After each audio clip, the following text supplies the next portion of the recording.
คโลอดีตเจ้าอาวาสวัดพระธาตุศรีจอมทองวรวิหารอดีตที่ปรึกษาเจ้าคณะภาค7ณพุทธมณฑลตำบลดอยหล่ออำเภอดอยหล่อจังหวัดเชียงใหม่ในวันเสาร์ที่15มิถุนายน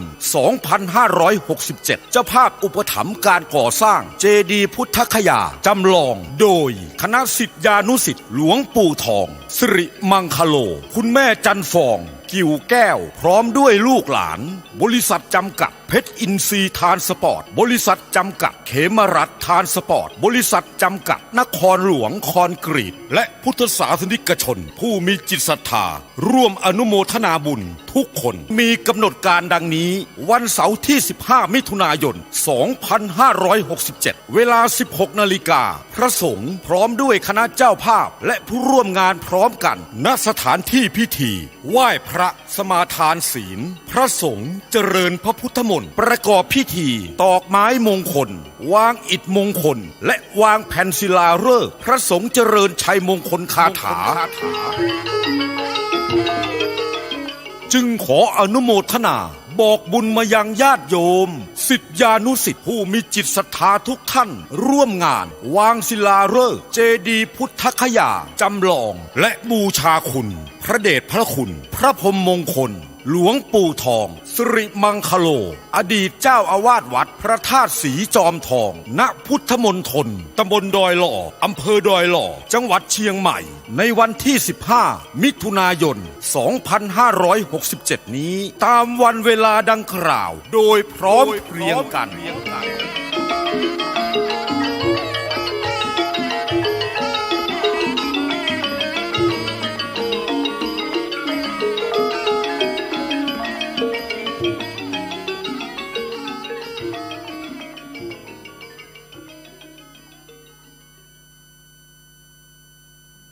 นะโม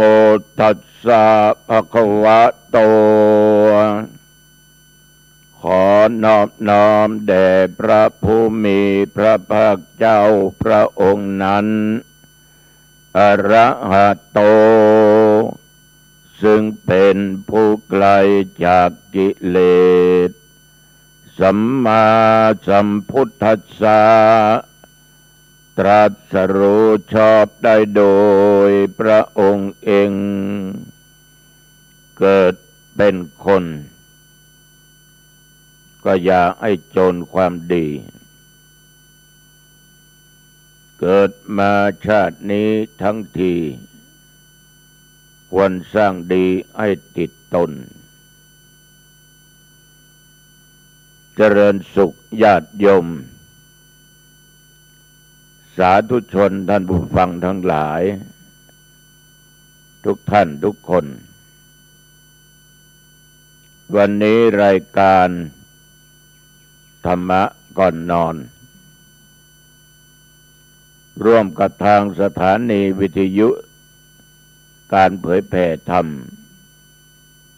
104.50ออกอากาศณที่วัดฝายหินอำเภอเมืองจังหวัดเชียงใหม่ทุกวันอังคารอาตมาภาพตัวเจ้าวัดหนองตององค์นี้ก็จะได้นำเอาหลักธรรมะข้อคิดในธรรมะมาพูดให้แก่ญาติแก่โยมท่านทั้งหลายได้รับฟังกันตามโอกาสเวลาที่มีอยู่แต่อย่างไรบ้างญาติโยมเวลานี้ ฝนตกแดดออกลมแรงอากาศร้อนอบอ้าวเกิดมีกับพวกเราทุกคนทุกแห่งทุกแห่งทุกคนเพราะทุกสิ่งนั้นมันเป็นไปตามธรรมชาติตามกาลเวลา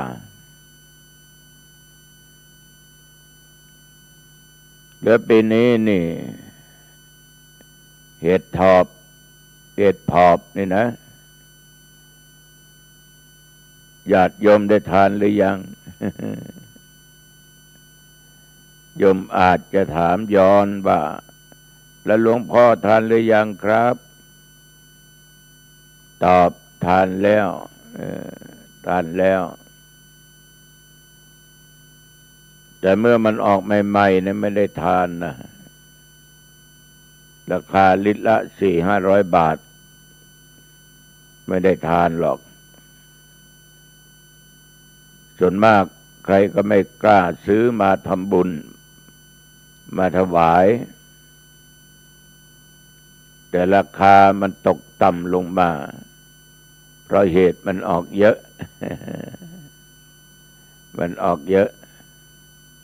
ลิตร100 กว่าบาท70-80 บาทที่นี่ละมันไปออกในวัดหลายถ้วย ส่วนมากก็จะทำบุญอุทิศส่วนกุศลหาพ่อหาแม่ปู่ป้าน้าอาที่ล่วงลับดับขันไปหลวงพ่อหลวงลุงอีพ่ออีแม่นั่นนะชอบทานเห็ดวันนี้จึงทำมาถวายอุทิศส่วนกุศลให้พ่อแม่ที่ล่วงลับดับขันไปโอ้ญาติโยมเห็ดมันแก่แล้วนะเปลือกมันก็เหนียวเคี้ยวก็ลำบากข้างในมันก็ดำพ่อแม่เราคงจะเคี้ยวยากนะขนาดตุเจ้านี่ยังเคี้ยวลำบากเลยละเอียดนี่นะแต่เคี้ยวไม่ละเอียดนี่เกินลงไปนี่มันย่อยยากมันก็ทำให้ระบบการขับถ่ายต้องเสียอืดท้องบางท่านบางคนก็ปวดท้องผลปรากฏว่าเห็ดเนี่ยมันไม่ถูกบดให้ละเอียดมันแก่จนเกินไปขนาดอาตมาภาพเนี่ยยังเคี้ยวไม่ได้นะแล้วคนที่ตายอายุ60 70 80 90 ปีมันจะเคี้ยวได้หรือ ก็เป็นคำพูดที่พูดเล่นๆนะแต่ก็แฝงด้วยคติว่าคงเป็นเช่นนั้นแต่อย่างไรก็ตามเจตนายังนึกถึงพ่อถึงแม่ผู้ให้กำเนิดเกิดมาเลี้ยงดูมาให้ชีวิตมาท่านชอบทานอะไรชอบทานโน่นทานนี่ญาติโยมก็ซื้อไปทำบุญตั้งใจอุทิศส่วนผลบุญนี้ไปหาท่านเหล่านั้นเหมือนกับญาติโยมหลายท่านหลวงปู่ผลไม้หลวงปู่ชอบอะไรเนี่ยโยมถามก่อนนะมาวันหน้าจะได้ซื้อมาถวายก็บอกว่ากูชอบทุเรียนนะ เอ้าหลวงพ่อชอบกินทุเรียนเหรอไม่มีเบาหวานด้วยหลวงพ่อมีกูชอบแต่กูก็ต้องฉันต้องรู้จักประมาณในการฉันไม่ใช่ว่าฉันเอาจนหมดลูก1 ยวงนี่มันก็มียวงเล็กๆเป็นขั้นก็ฉันเสียนิดหน่อยก็เรียกว่าทานไปเพื่อให้หายอยากญาติโยมก็ไปทำบุญกันบ่อยครั้งเรื่องทุเรียนแต่ขอขอบใจนะบางท่านบางคนถวายแล้วนิมนต์หลวงพ่อฉันเลยค่ะเอางั้นเหรอเอาตรงหน้านี่เหรอเนี่ยเมื่อโยมมีศรัทธาอยากให้ฉันเราก็นั่งฉันข้าวฉันทุเรียน โยมก็ปลื้มอกปลื้มใจดีอกดีใจเหมือนกับญาติโยมบางท่านบางคนนิมนต์ไปเทศน์ในงานขาวดำนะมีหลายงานซื้อผ้าไทยเราดูแล้วผ้าไตรนั้นเป็นไตรพิเศษเมื่อมาถวายแล้วให้พรแล้วลูกก็จะมาบอกว่านี่หลวงพ่อผ้าไตรนี้พ่อที่ตายเนี่ยเขาสั่งไว้ว่าให้ซื้อมาถวายกับหลวงพ่อต้องเอาไตรพิเศษซื้อสีกรักซื้อสีราชสีอะไรมา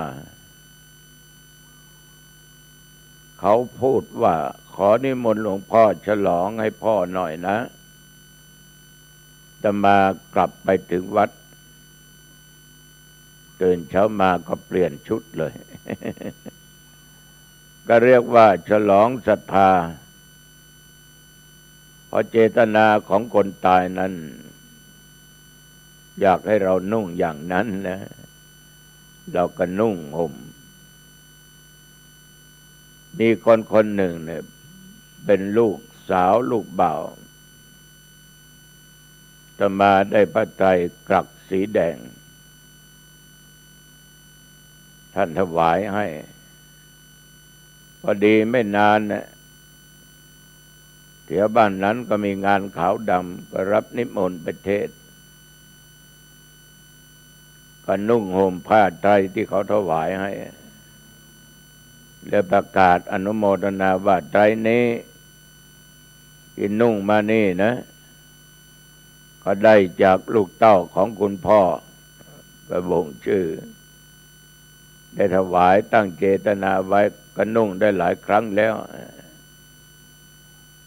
แล้วมองดูลูกเขาเนี่ยยิ้มมีความอิ่มเอิบมีความสุขเพราะเราทำให้เจตนาของท่านเหล่านั้นสมความปรารถนาสมเจตนาดังที่พ่อแม่ได้สั่งไว้ญาติโยมท่านทั้งหลายสิ่งเหล่านี้มันเป็นความสุขคนที่ทำถ้าคนรับไม่ขัดข้องรู้เจตนาของเขาเราเอาไปนุ่งไปห่มเขาพบเขาเจอเขาก็ดีใจภูมิใจก็ทวีเพิ่มศรัทธาขึ้นไปอีกเยอะเพิ่มศรัทธาขึ้นไปอีกเยอะแต่ว่าบางอย่างนั้นเราจะเอาเจตนาเขาไม่ได้ประเทศบ้านหนึ่งงานขาวดำเนี่ยคนตายในญาติโยมเขาชอบดื่มเหล้าที่ตายก็เพราะเหล้านั่นแหละ เพื่อนฝูงญาติพี่น้องเป็นเจ้าภาพนิมนต์ตุเจ้าประเทศแต่มาก็เห็นผิดสังเกตว่ามีขวดแล้วเอากระดาษหนังสือพิมพ์พันไว้เอาหนังรัดไว้ก็คิดว่าจะเป็นน้ำผึ้งเดือน5นะหลังจากเทศจบให้พรจบกลับวัดแกะกระดาษหนังสือพิมพ์ออกโอ้เป็นสุราแม่คง1 ขวดตุเจ้าก็มีปัญหาแล้วเราจะดื่มก็ไม่ได้ต้องอาบัติปาจิตตีผิดศีลในหมวดปาจิตตี92 วรรคที่ 6สุราปนวรรค ข้อแรกภิกษุดื่มสุราต้องปาจิตตี จะเก็บไว้ในตู้เย็นเก็บไว้ที่ไหนที่ใดก็ตามเกิดว่ามีใครมาเห็นไปเปิดตู้เย็นเอาหลวงพ่อนี่ดื่มเหล้าทุกวันเนี่ย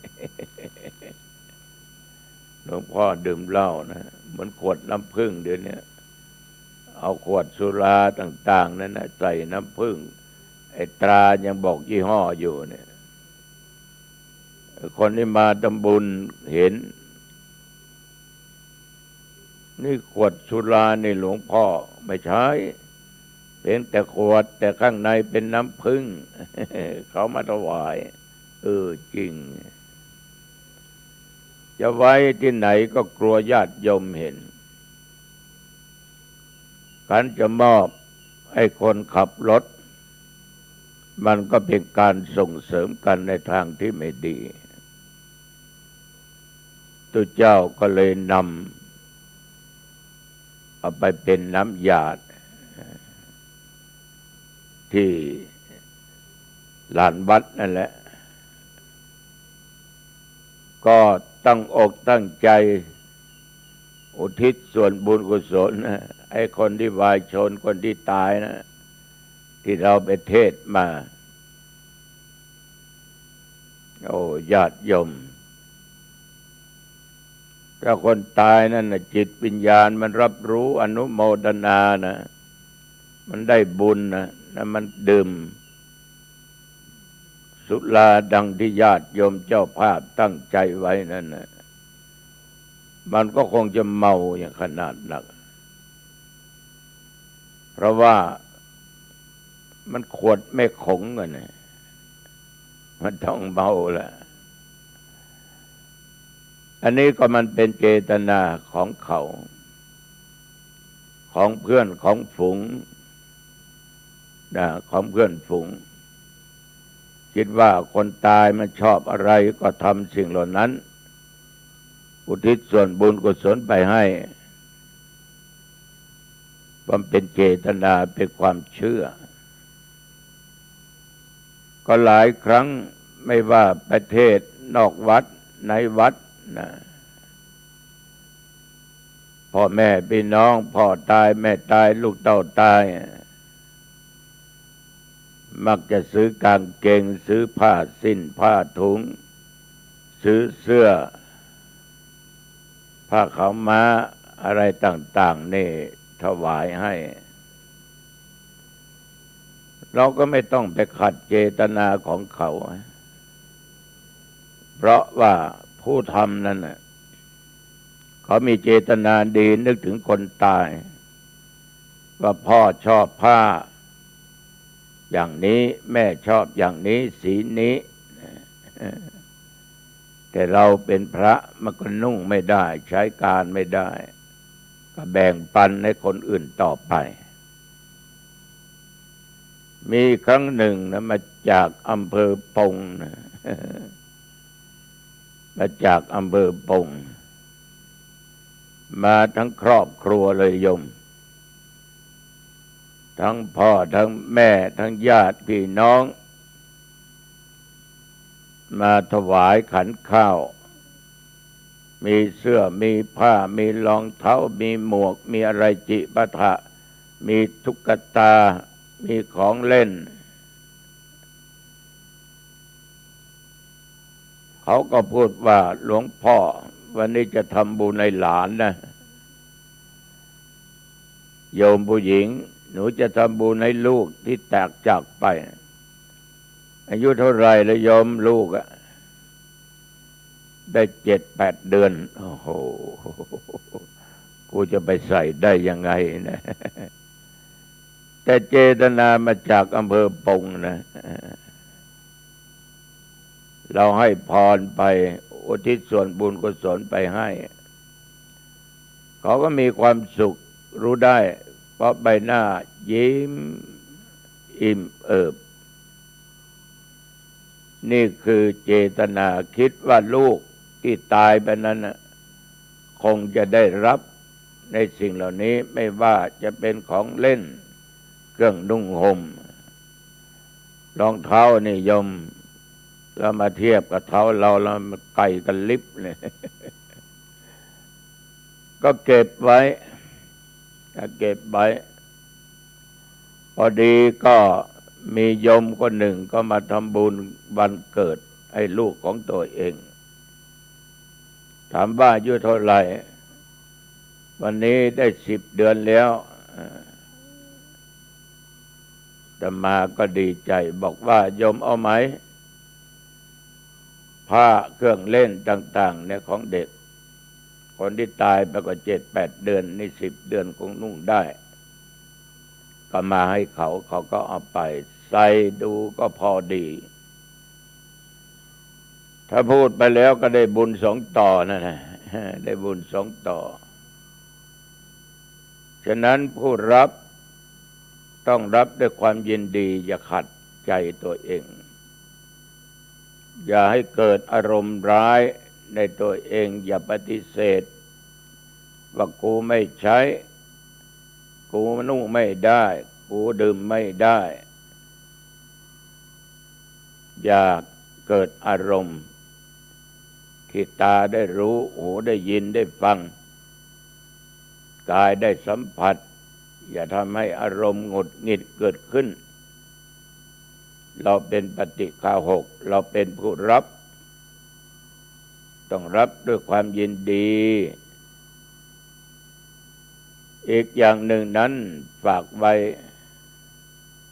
งานศพการวางผ้าบังสุกุลไตรบังสุกุลก็ดีมันก็มากขึ้นนะบางแห่งในญาติโยมเชิญแขกมาวางผ้า70-80 คนนะบางแห่งเป็นร้อยคนนะยังต่ำกว่า20 คนขึ้นไปแล้วเราเป็นพระสงฆ์นี่เราจะไปบ่นไปว่าอะไรก็ไม่ได้อะนะเพราะมันเป็นเจตนาเป็นความเชื่อของเขาคือสาเหตุเวลาเขาไปในงานขาวดำคนนั้นตายคนนี้ตายญาติโยมเขาก็ได้รับเชิญขอเชิญคุณให้เกียรติวางผ้าบังสกุลโฆษกก็ประกาศว่าให้เกียรติด้วยนะเขาก็ดีใจเพราะว่าลูกหลานเหลนญาติเนี่ยยังนึกถึงเขาอยู่เขาก็ภูมิอกภูมิใจฉะนั้นเมื่อมีงานเกิดขึ้นจึงมีผ้าบังสกุลเยอะบางครั้งมีทั้งไตรเปิดไตรปิดบางครั้งก็มีมหาบังสกุลผ้าไตรนี่รองก็มีบังสกุลผ้าบางแห่งก็เป็นผ้าเช็ดตัวบ้างผ้าสบงบ้างเชิญแขกอย่างน้อย50-60 คนเราก็เห็นว่าเขาทำดีนะถึงมันจะมากจนเกินไปก็ไม่ควรมาใส่อารมณ์ไม่ต้องไปขัดไปแย้งอะไรกันมันเคยเกิดเรื่องราวมาแล้วขอนิมนต์อาตมาภาพไปงานศพงานหนึ่งเพราะเขาศรัทธาแล้วก็รู้จักกันอย่างดีมาทำบุญที่วัดก็บ่อยญาติโยมเขาก็มาพูดว่านี่หลวงพ่อผมซื้อไตรเปิดไตรปิดพระมหาบังสกุลมหาบังสกุลจะนิมนต์หลวงพ่อพิจารณาทำเพื่อพ่อของผมที่ตายไปซื้อใหม่หมดจะมาก็ดี เราจะว่าไม่ดีมันมากเกินไปก็ไม่ได้ละอย่าใช้อารมณ์ไปขัดเขาเมื่อไปถึงป่าช้าในญาติโยมด้วยเหตุการณ์อะไรก็ไม่รู้นะพิธีกรก็ประกาศ ต่อไปนี้ขอเชิญผู้มีรายชื่อรายนามต่อไปนี้ให้เกียรติวางผ้าบังสกุลไตรบังสกุลจนหมดไม่มีไตรเปิดไตรปิดมหาบังสกุลอะไร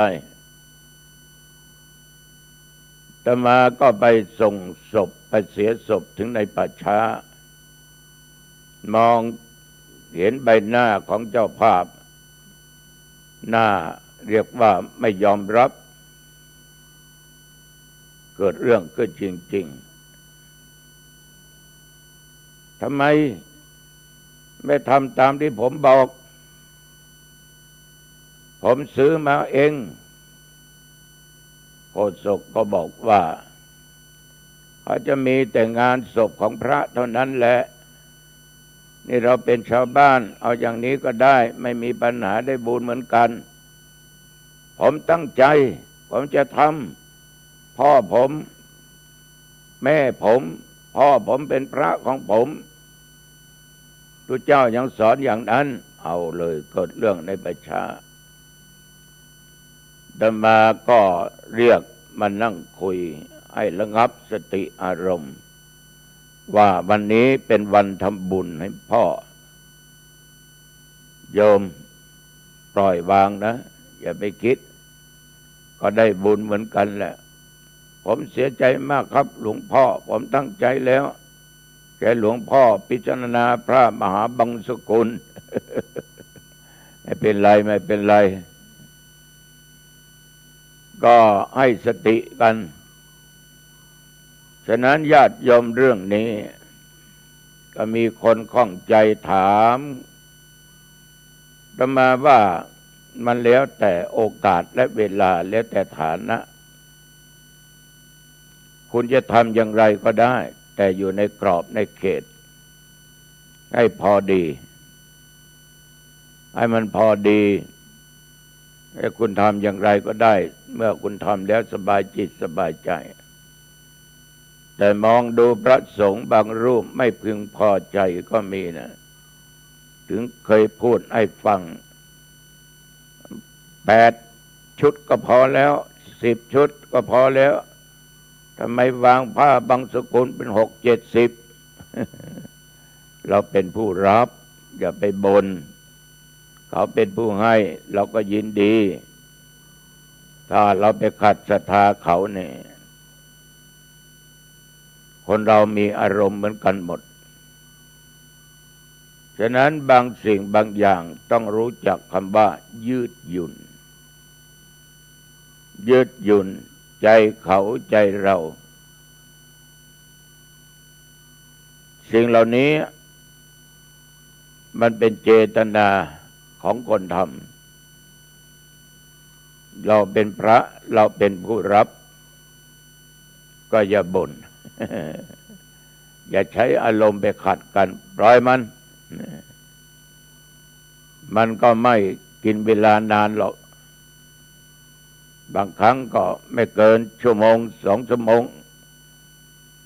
เมื่อเรารับกิจนิมนต์ไปแล้วต้องทำใจและต้องเอาใจต้องเข้าใจต่อคนที่เขาทำเพราะเขามีศรัทธามีเจตนาเขานิมนต์เราก็แสดงว่าเขาเคารพนับถือเราฐานะเราเป็นพระฉะนั้นสิ่งเหล่านี้จึงขอฝากไว้กับทุกเจ้าทุกองค์ด้วยก็ไม่ได้มาว่าอะไรหรอกนะเอาประสบการณ์ที่ผ่านพ้นมาเราก็สอนให้ญาติโยมว่าเกิดมาชาตินี้ทั้งทีทำดีเอาไว้เมื่อเราจะจากโลกนี้ก็ฝากดีเอาไว้เมื่อเขาทำดีเราก็สนับสนุนเขาแต่เวลาไหนที่เขาทำไม่ดีทำชั่วทำบาปเราก็ให้ข้อตักเตือนสติเขาบอกกล่าวเขาถ้าเขาทำดีแล้วให้การสนับสนุน คนเรายุคปัจจุบันนี้ใจร้อนมากขัดนิดขัดหน่อยเป็นเรื่องเป็นราวมีหลายวัดจะมีงานปล่อยหลวงฉลองโบสถ์วิหารอะไรก็ตามชาวบ้านจะเอาลำวง และจะมีการชกมวยในฐานะเป็นเจ้าคณะอำเภอเราก็ปฏิบัติตามกฎเกณฑ์ที่ทางคณะสงฆ์ได้ตกลงกันไว้เรื่องมหรสพในงานการชกมวยเป็นการทรมานทรกรรมกันการลำวงมันเป็นทางที่ไม่ค่อยดีมันโป๊ะว่างั้นเถอะศรัทธาก็สัตย์ใจมันเป็นเรื่องจริงนะเกิดขึ้นกับหลายวัดด่าทุหลวงด่ากรรมการยังไม่พอนะด่าถึงเจ้าคณะอำเภอนะ จะทำอะไรจะเล่นอะไรก็ไปทำไม่ให้เล่นไม่ต้องกินต้องทานกันแล้วผลปรากฏว่าญาติโยมทั้งหลายต้นกว่าทานเลยหายไปไม่มีการแห่มีก็ไม่มากเขาก็มาทำบุญใส่ขันใส่พานมาทำบุญหรือทำสังฆทานเล็กๆหิ้วมาทำบุญคืออารมณ์มันไปขัดกันอย่าสังเกตได้ว่างานอะไรก็ตามในปัจจุบันการฉลองนั้นฉลองนี้การแห่ต้นครัวทานนั้นมันหายไปหมดมันไม่มีเมื่อก่อนทุกหลังคาเรือนจะมีต้นครัวทานกันเตรียมกันไว้เป็นเดือนแต่เดี๋ยวนี้ด้วยเหตุที่ว่าคนไม่ว่างไปทำการทำงานก็อย่างหนึ่งสองเราเคยขัดใจกันในเรื่องมหรสพแม้จะทำบุญอะไรก็ตามต้องหาวันหยุดวันเสาร์วันอาทิตย์วันที่เขาหยุดเพราะชาวบ้านเดี๋ยวนี้ต้องทำมาหากินต้องรู้จักการรู้จักเวลาหลังผ่านมานี่ก็เลยบอกว่าคุณไม่ต้องมาขออนุญาตกับฉันหรอกคุณจะชกมวยคุณจะลำวงจะเล่นลิเกจะมีซอมีไรดนตรีสุดแล้วแต่คนขอมอบให้เป็นของชาวโลกของคนบ้านมีผู้ใหญ่บ้านมีกำนันมีเจ้าหน้าที่ทหารตำรวจมีอสม.เรามีตำรวจบ้านเราต้องรับผิดชอบด้วยกันดูแลด้วยกันอย่าให้งานมันเกิดเรื่องถ้าเป็นเรื่องฆ่ากันตายทำร้ายร่างกายกันมันก็เดือดร้อนอาตมาไม่เดือดร้อนหรอกอาจจะถูกตำหนิจากพระผู้ใหญ่ทำไมไม่ห้ามเท่านั้นเองนะไปติดคุกติดตารางก็โยมนั่นแหละก็เลยปล่อยวางตรงก็เห็นว่าเขาก็ทำกันบ้างไม่ทำกันบ้างคนก็ไปทำบุญกันเยอะนะเพราะมันมีลำวงนะมันมีมวยไปทำบุญกันเยอะเห็นคนเยอะคนไปร่วมการร่วมงานโอ้ตุลุงบ้านมีมวยเนอะมีลำวง ตามสบายนั่นเป็นเรื่องของคนนี่ญาติโยมท่านผู้ฟังทั้งหลายเมื่อเจตนาเขาจะทำดีนั่นนะบางครั้งมันอาจจะมีไม่ดีบ้างไปขัดเขามันก็ทำให้คนเหล่านั้นไม่ค่อยสนใจเรื่องอะไรแล้วเรื่องวัดเรื่องว่าเรื่องทำบุญนะเขาจะอ้างว่าไม่เหมือนก่อน อำเภอหางดงไม่ให้มีอำเภออื่นยังมีมาเปรียบเทียบกันมันไม่ได้ญาติโยมเราทำทุกสิ่งทุกอย่างแล้วแต่ว่ามันการขัดกันและกันโดยใช้อารมณ์นี่เราไม่ชอบแต่เขาชอบถ้าเขาชอบมันยังดีอยู่ก็เอาดีของเขาไว้นะเขาชอบญาติโยมก็เช่นเดียวกันเราอยู่กับสังคมคนนั้นชอบอย่างนั้นคนนี้ชอบอย่างนี้ถ้าคิดว่ามันดีไม่ผิดศีลไม่ผิดธรรมอะไรมากมายและทำไม่ผิดกฎหมายก็ยินดีกับเขาถ้าไปขัดใจเขานี่แตกนะและทุกคนก็จะมามองมาที่เราสิ่งเหล่านี้มันพูดยากโยมเราสังเกตดูยุคปัจจุบันนี่การแห่ลูกแก้วนี่ไม่มีเลยนอกจากปล่อยสั่งลองธรรมดาแห่ลูกแก้วบวช5 วัน 7 วันก็วันศึกเอาเป็นเพียงแต่ประเพณีเท่านั้นจะหาคนมาอยู่วัดอยู่ว่าเป็นโยมเป็นศิษย์จนได้บวชมันไม่มีหาได้ยากฉะนั้นญาติโยมสิ่งเหล่านี้มันน่าคิดนะแต่มาจะคิดย้อนหลังไปเป็นอย่างนั้นในชีวิตท่ามกลางของเรามันเป็นอย่างนั้นมาปัจจุบันเป็นอย่างนี้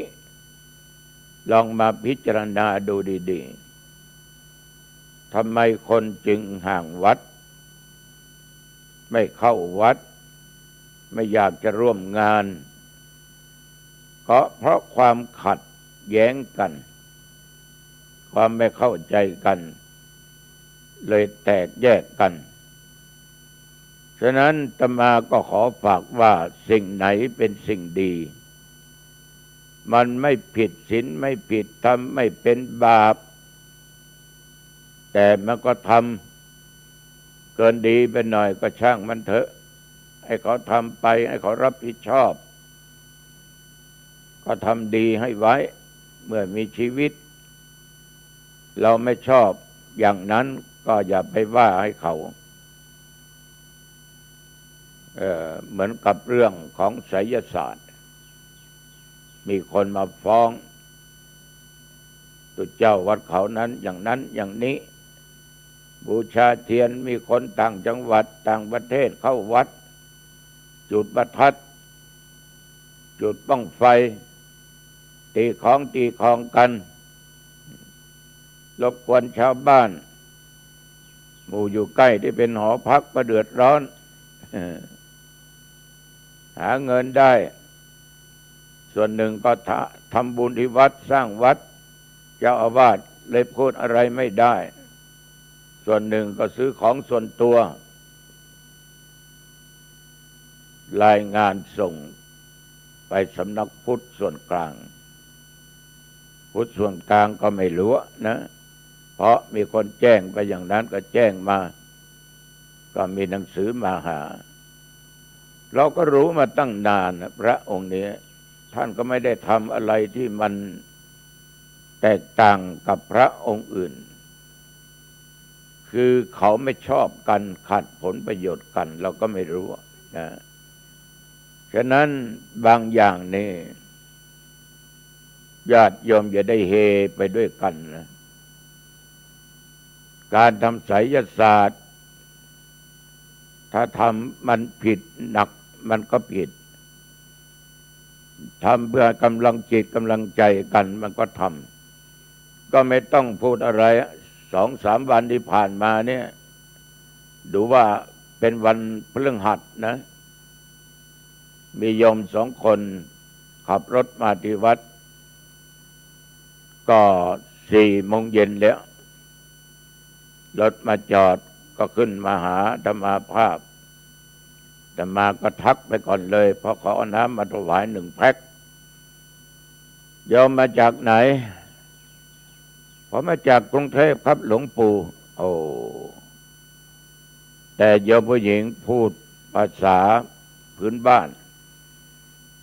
หนูอยู่อำเภอฝางเจ้าโอ้อยู่บ้านไหน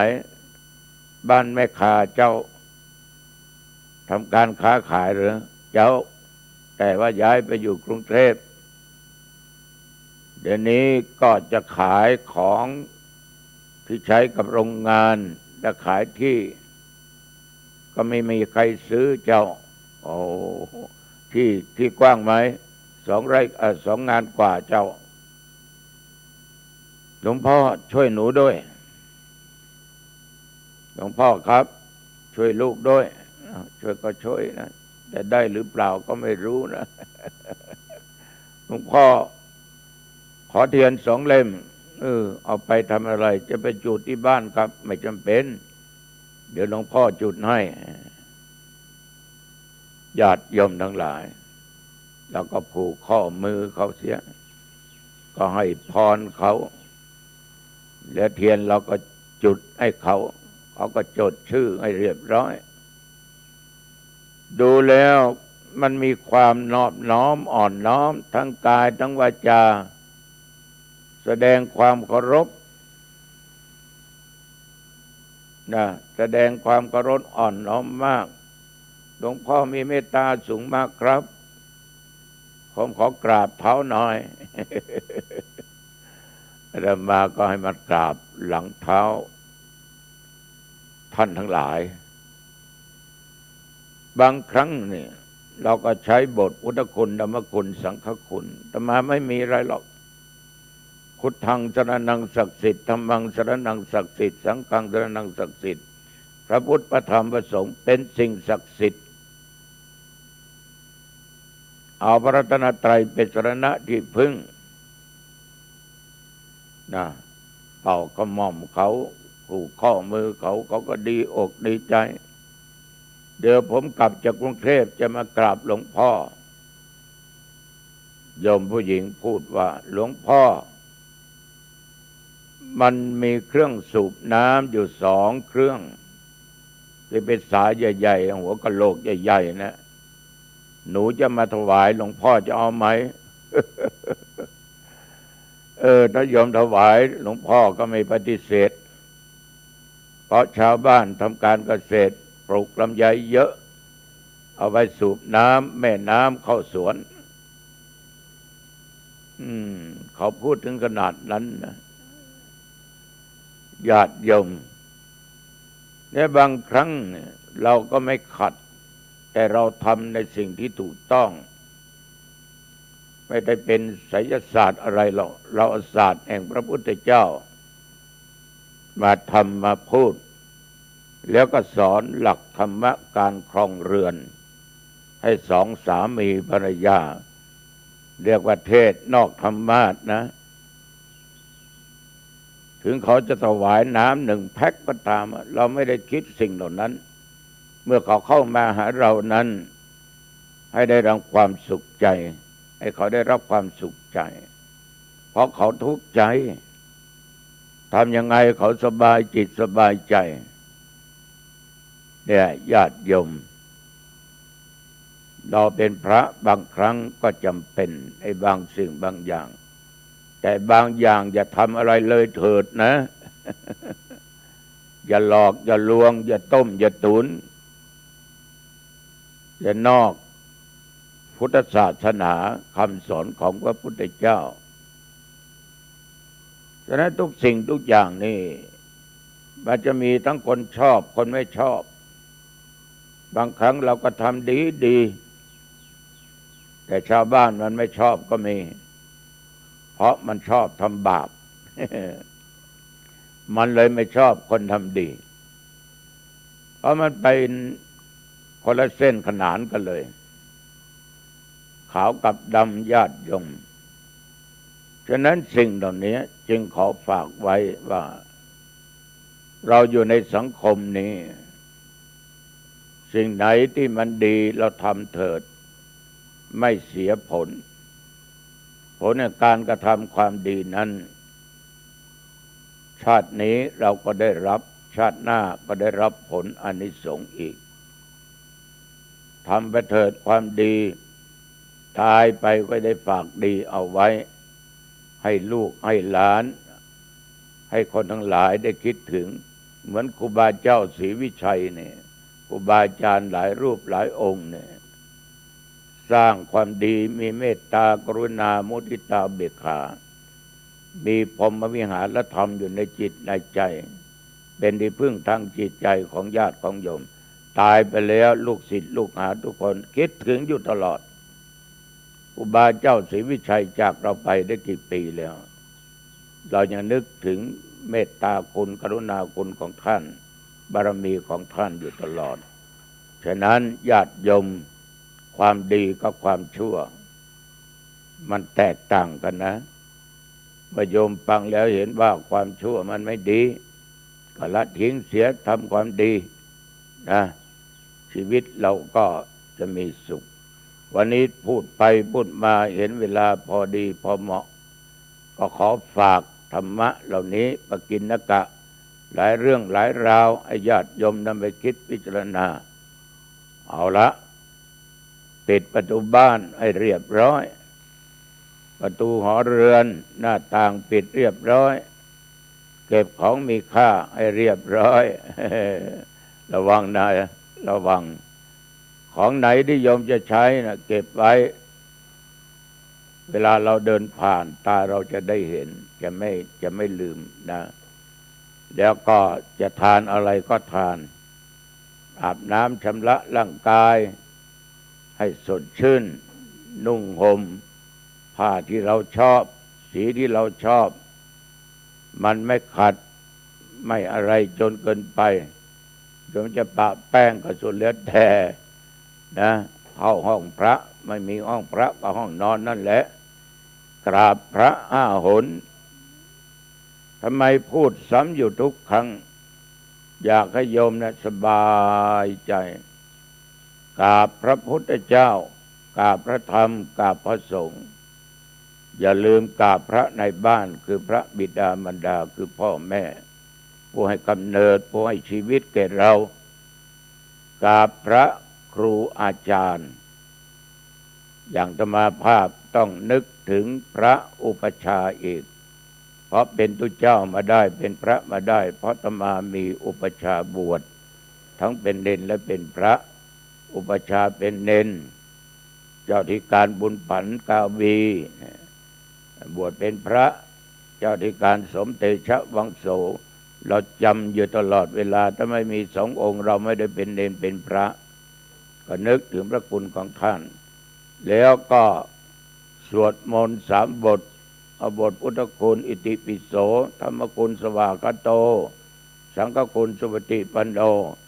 แล้วเจริญสมาธิด้วยอิริยาบถใดก็ได้ไม่ต้องกำหนดเวลาเท่านั้นเท่านี้ได้กี่วินาทีกี่นาทีช่างมันแล้วก็แผ่เมตตาแก่เจ้ากรรมในายเวรสรรพสัตว์ทั้งหลาย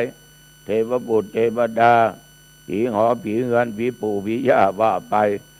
แผ่เมตตาให้แก่บุคคลที่มีพระคุณต่อเราเช่นพ่อแม่ท่านนั้นจากเราไปปู่ย่าตายายครูบาอาจารย์นะเรียบร้อยก็ต้องคิดในใจว่าข้าพเจ้าเกิดมาชาติไหนชาติใดความอดความอยากจงอย่าได้เกิดมีแต่ข้าพเจ้าเกิดมาชาติไหนก็ได้พบชาติพระศรีและอริยะเมตไตรขอข้าพเจ้ามีแต่ความสุขความเจริญโยมจะปรารถนายังไงก็ได้แล้วก็นอนหลับสบายไม่ฝันเห็นร้ายตื่นมาก็สุขสดชื่นเหมือนตุเจ้าน้องตองนะเอาละวันนี้เวลาก็พอดี